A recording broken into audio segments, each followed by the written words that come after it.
एक गांव में एक गरीब किसान रहता था। वह बहुत ही ईमानदार और मेहनती आदमी था। वह अपने छोटे से खेत में काम करता और बहुत ही खुश रहता था। पूरे गांव में किसान की ईमानदारी के बहुत ही चर्चा थे।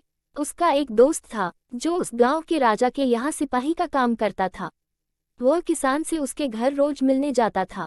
एक बार राजा ने अपने दरबार में एक ऐलान किया कि उसके बगीचे में काम करने वाला एक अच्छा सा कारीगर चाहिए जो उसके बगीचे के पेड़ पौधों और फूलों का ध्यान रख सके।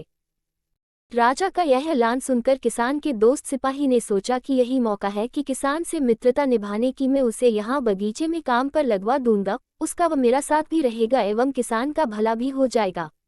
ये सोचकर उसने राजा से कहा कि महाराज, मैं आपके लिए एक ऐसे आदमी को लेकर आऊंगा जो ये काम अच्छे से कर लेगा।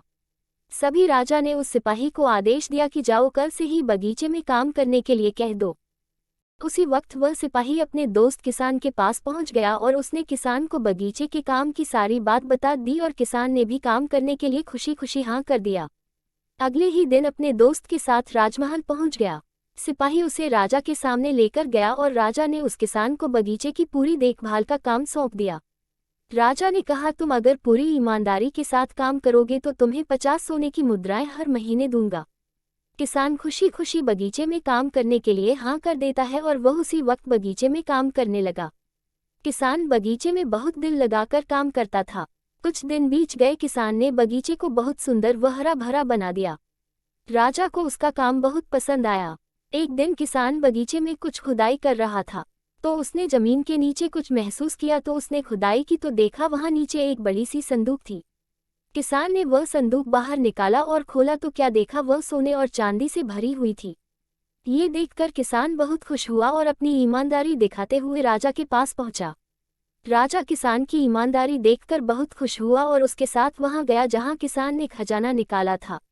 राजा ने देखा तो कहा, ये खजाना तो हमारे पुरखों का है, हम कई वर्षों से इसे खोज रहे थे। खजाना देख राजा बहुत ही खुश हो जाता है।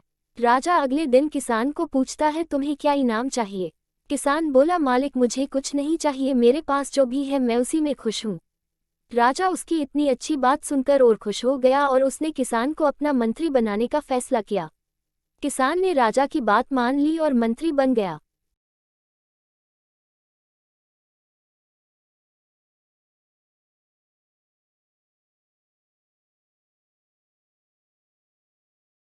कहानी से सीख, ईमानदारी से रहने से सब कुछ हासिल किया जा सकता है।